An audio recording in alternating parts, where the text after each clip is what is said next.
Hi, Shannon Waller here, and welcome to the Inside Strategic Coach podcast with Dan Sullivan. Dan, you have a really interesting take on pricing. We were talking about it earlier today, and I thought, what a fantastic topic, because a lot of people don't know how to price their service or their product or their experience, and you have a context around it which I find quite novel and quite useful. So when you think about pricing either one of Strategic Coach products or coaching one of our clients on how to price something, how do you look at it? I can give you 5 different dimensions on how we approach it, and just generally what you intend to charge. I would say that the vast majority of entrepreneurs, what they will charge is totally determined by what the competition is doing. So they're taking their reference from people who actually don't mean them well. So their authority is people who actually don't want them to have any return on pricing. So from the very beginning, I didn't want to use my competition as my reference point. And the reason is that I didn't want my value creation to be determined by what they were doing. I wanted to be completely independent of what people who perhaps might think that they're my competition are doing. If they're worrying about it at night, if somebody's worrying about it at night, I want them to be the person worrying about it at night. I want to sleep soundly. But here's the thing about pricing, and a lot of people think that there's some objectivity to pricing, and there really isn't.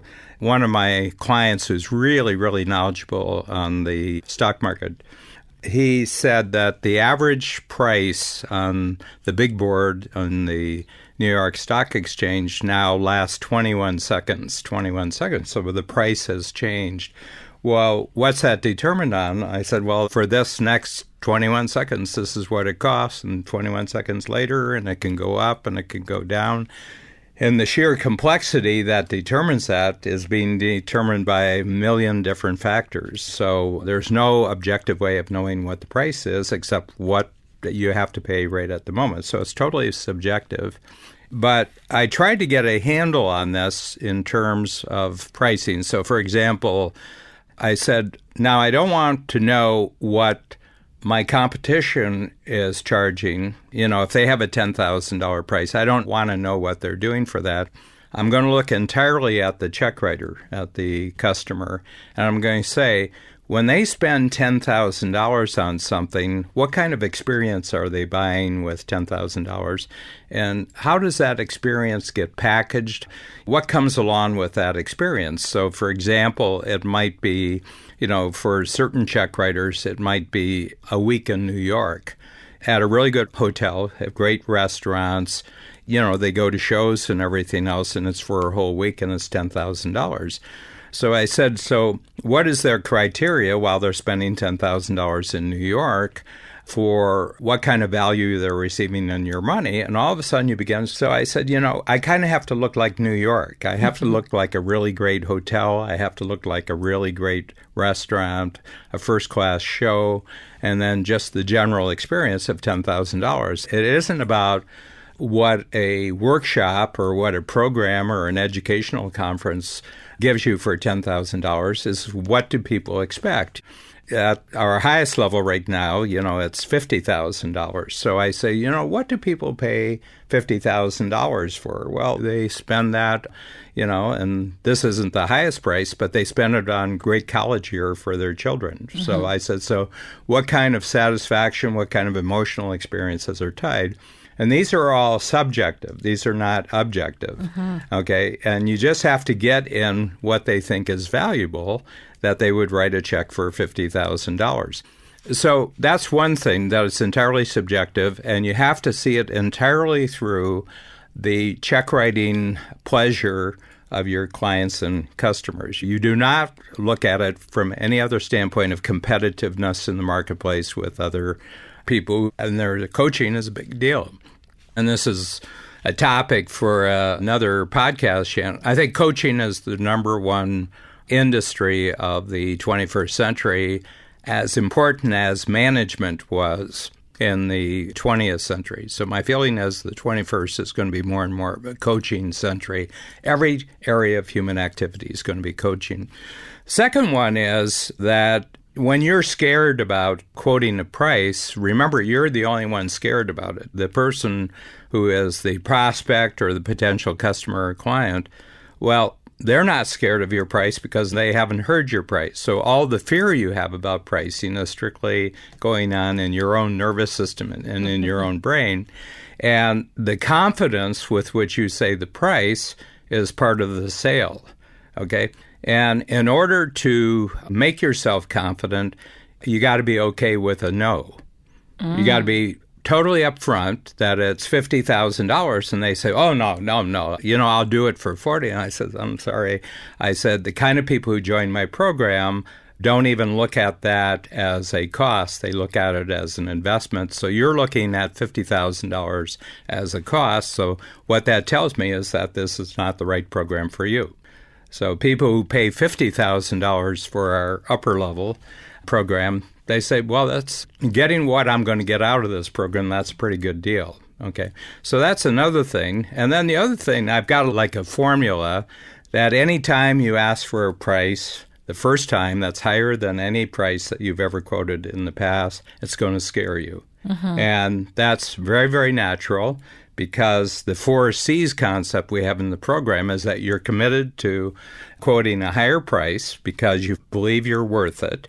And it's going to require courage the first time you do it. But the first time you do it, whether they say yes or whether they say no, if you stick to your price, you're going to gain capability and confidence. You just asked the wrong check writer. And that's my attitude. And somewhere along the line, somebody's going to say, gee, that sounds really reasonable. And you're into the confidence level. You just found it. So the value of things is strictly what people are willing to pay for it. And I want to talk about it. I'm a big sports fan. I was just noting the contracts that some of baseball players, really top baseball players, are getting. $450 million for 13 years, $330 million, I think it was for 13, and $30 million for 10 years. And we were having discussions in one of the coach workshops, and entrepreneurs say, there is no baseball player worth $450 million. And I said, well, of course they are. Somebody just wrote the check. Somebody just signed the contract. It doesn't matter what happens, this guy's going to get $450 million. And they said, but it's absurd. And I said, well, no.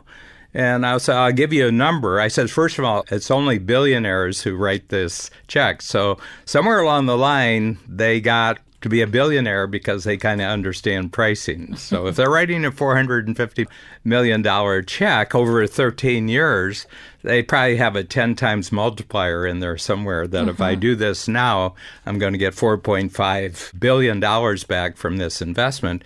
And there's an interesting ratio, and it goes back, when I first started watching baseball was the late 1950s. And I went back and I checked, what's the ratio in 1959, so 60 years ago, between the total amount of salaries for a ball club and the market value of the baseball company, the baseball organization. And the ratio is exactly the same. They know exactly what they can spend based on the value of their ball club.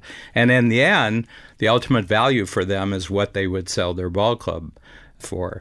So it's really, really interesting. So those are just some of my thoughts about pricing. I find it fascinating, Dan, and you have really implemented this with Coach because you have very much a hospitality model. Talk about that for a moment, because first of all, I think it provides a very gracious atmosphere. It's wonderful. We have your attitude when someone comes in late is not to make them wrong, but simply to put them at ease and let's get them as comfortable as possible. But it really did come out of this model that you have about what you're comparing yourself to is not a competitor, but rather what someone else would pay that kind of money for. Yeah, and I would say that, and I'm going to connect pricing with packaging here, that how do we package ourselves as strategic coach? And I think with very few exceptions over the years, people have said, this is just such a great environment you've created here.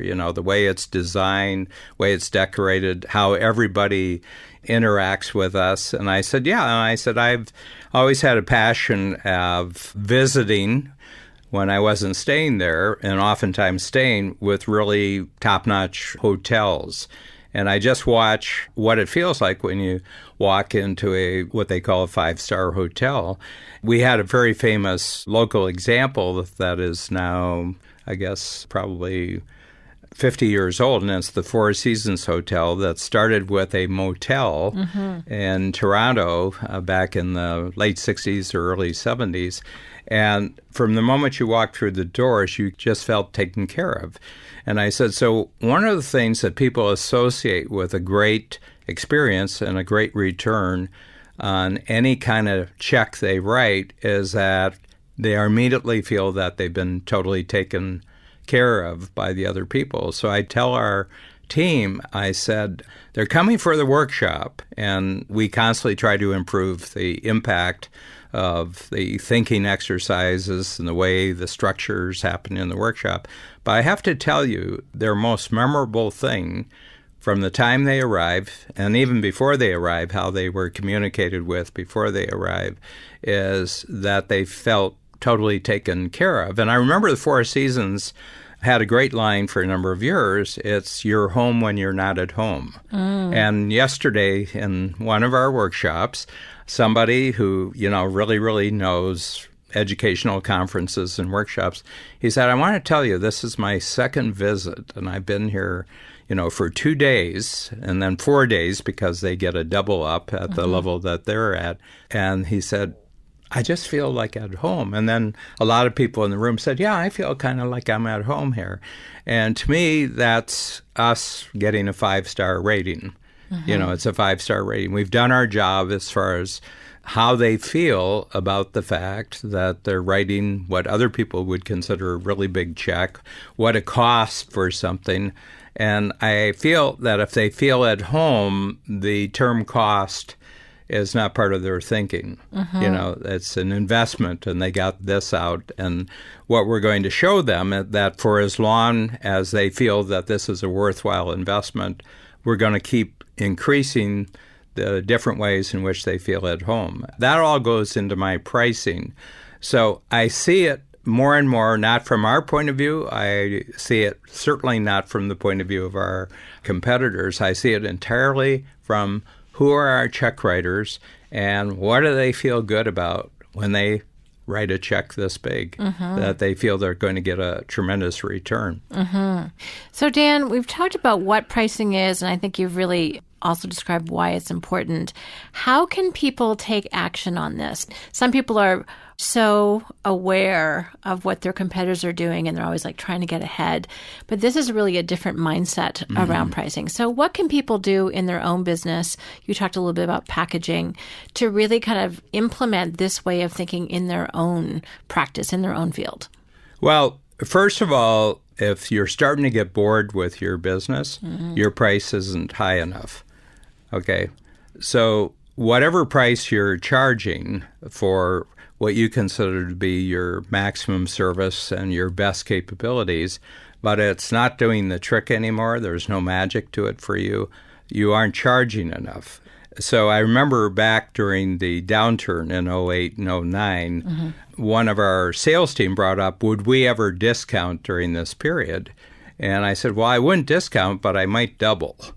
And there was this gas double. They said, well, it's a downturn. And I said, yeah, but it's not a downturn for everybody. It's only a downturn for the people that you're talking to. So I said, what if we doubled?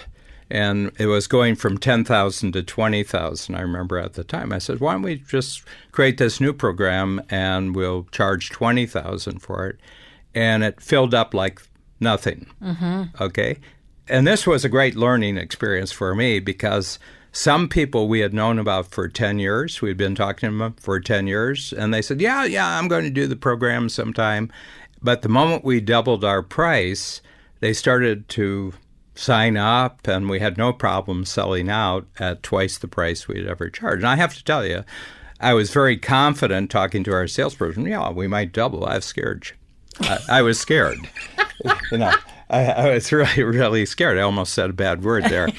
But afterwards, I started talking to people. I said, you've been talking to us and you've been positive toward us for a long time, but you didn't sign up until we doubled our price. Why did you do that? And they said, because we knew who we weren't going to be in the room with. And we felt that at your previous price, we would be in a room with people I didn't really want to be in the room with. because I knew some of them and I didn't want to be in a room where they would be.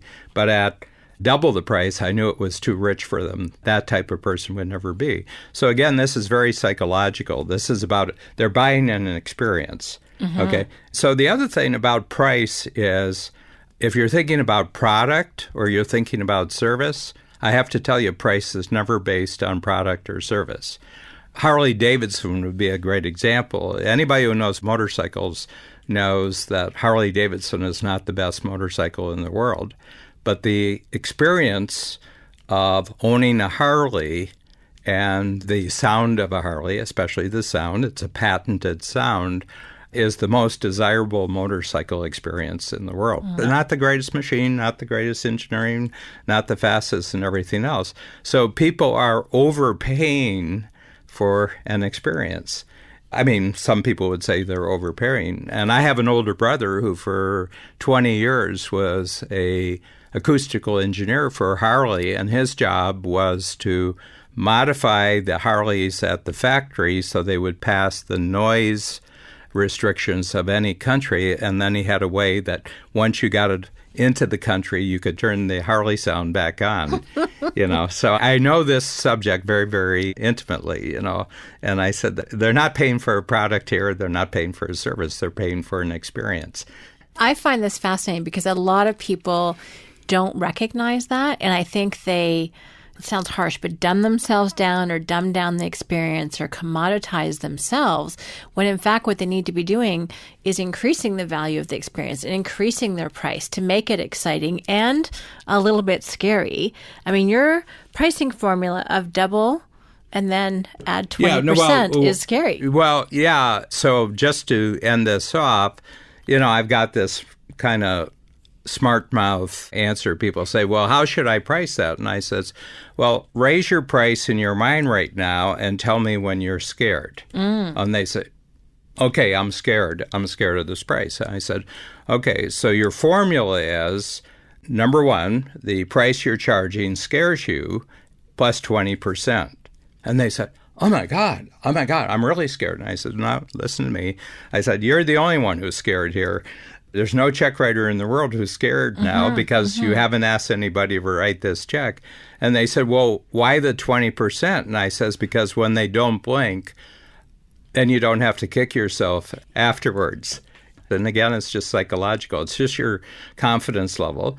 But your pricing is sure proof that you're willing to ask for a price that scares you, plus 20% is that you're committed to yourself and you're committed to your value, and that you're willing to go through a period of courage, including the courage to be rejected, because you want to develop a new capability and be better paid for how good you think you are in the future. And that takes you to a whole level of different confidence. And the moment you do that, you will attract that new level of check writer into your world. Dan, this is so powerful. I love it. So the formula is it scares you plus 20%. And I cannot tell you how many clients have come in after implementing the formula. Well, first of all, they charge a higher price than they've been charging. And then the person doesn't blink and they're kicking themselves like, oh, I should have asked for more. And your formula prevents that from ever happening. So we have had a lot of clients test it out and they're like, it worked. And then they absolutely deliver on that value because they know how to create a great experience. But it's such a powerful way to do it. And again, completely different than how anyone else thinks about pricing. Thank you, Dan. Thank you, Shannon.